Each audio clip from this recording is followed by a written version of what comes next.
One of the most common concerns we hear about social media is that foreign governments are trying to sow discord on our platforms. They're trying to manipulate information, they're trying to divide us, and apparently they're succeeding. Now, this type of campaign is not entirely new. Propaganda goes back nearly as far as history itself.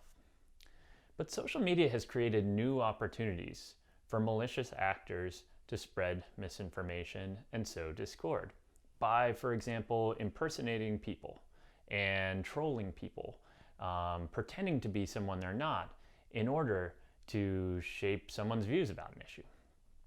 Now, Russia is probably the most high-profile country that's been accused of this type of social media campaign, but there are many others. China, Iran, Saudi Arabia, Indonesia, Honduras, the list goes on. And even though there's many countries, Russia has kind of become the center of criticism, perhaps because of its alleged role in the 2016 presidential election. In 2016 alone, Twitter reported that the so-called Internet Research Agency, a somewhat shady organization that employed people to create Twitter accounts and impersonate Americans, apparently in order to sow discord and spread misinformation, produced 57,000 Twitter posts in 2016 alone. That same year, the Russian IRA allegedly produced about 2,400 Facebook posts and about the same number of Instagram posts. And those numbers kept going up in 2017. Now, this campaign was so large and apparently multifaceted that the New York Times called it the Pearl Harbor of the social media age. There were US Senate hearings, intelligence hearings. Social media companies were scrambling to mitigate the threat. And the threat was complex. Not only was there concern that these malicious actors were spreading misinformation and trying to influence people's views about divisive issues such as police brutality by, say, impersonating members of the Black Lives Matter movement or opponents of the Black Lives Matter movement.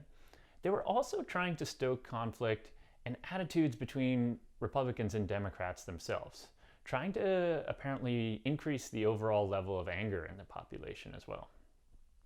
Finally, there's some evidence that the Russian Internet Agency even succeeded in shaping our behaviors.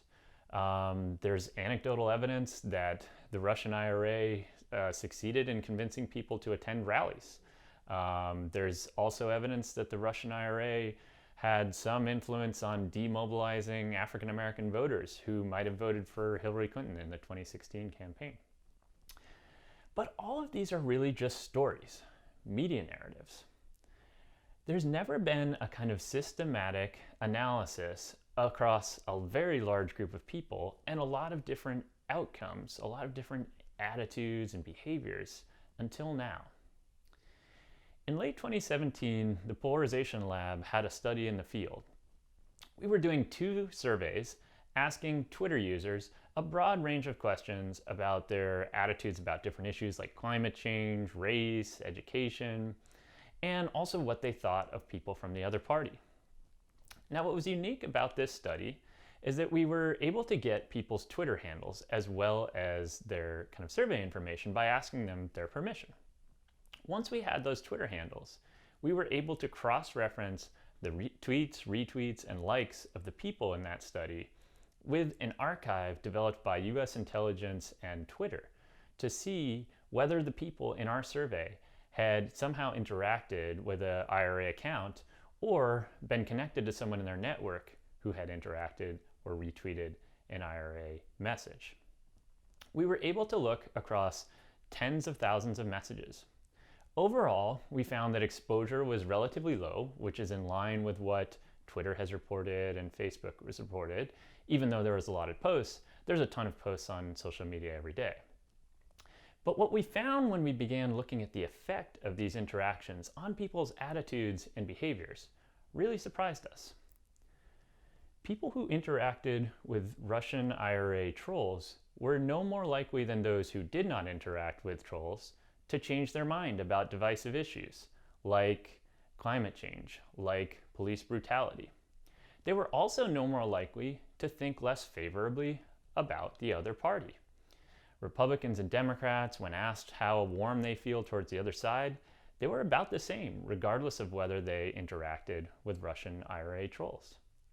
Lastly, we saw no evidence that interaction with Russian IRA trolls actually led people to kind of walk back and become apathetic.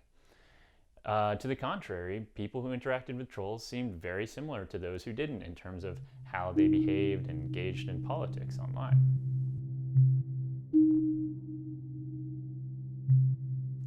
When we began to probe deeper into the types of people who were interacting with the trolls, we discovered something relatively interesting.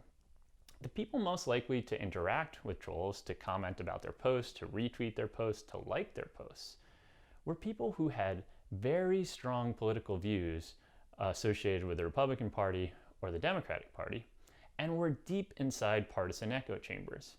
Using some sophisticated tools from social network analysis, we were able to estimate the strength of people's social media echo chamber, the extent to which they are exposed to the same type of view again and again. Finally, the last predictor of interacting with trolls was simply how much time you spend on Twitter.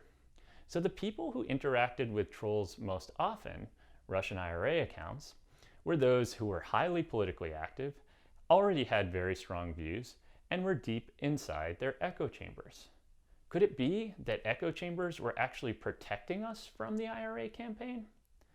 This counterintuitive conclusion is actually supported by decades of research in social science.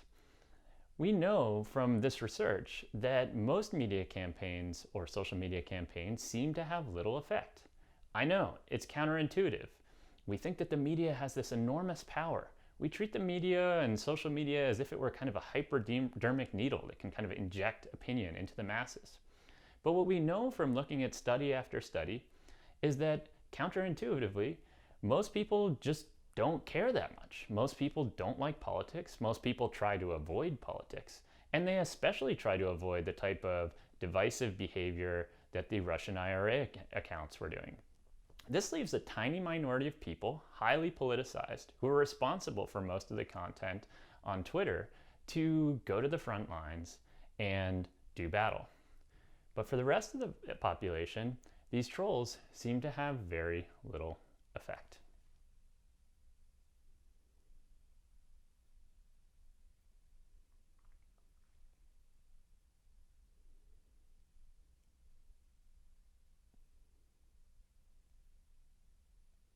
Now, once again, our study is not the final word on this.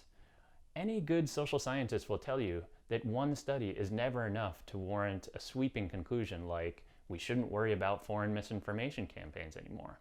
We were only able to study one platform during one relatively brief period of time.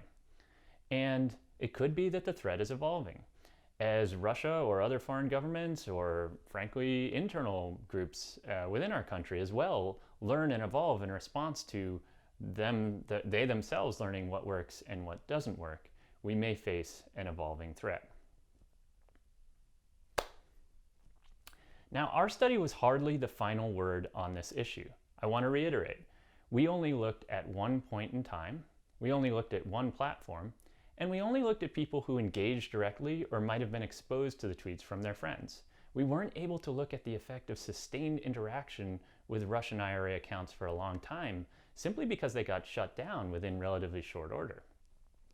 So, as any good social scientist will tell you, we need more studies.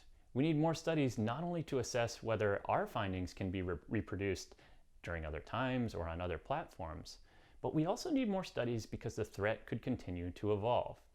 As Russia, other governments, or internal groups within the United States evolve their trolling campaigns, learn what works and what doesn't work, we may face an evolving threat, and we need to adapt.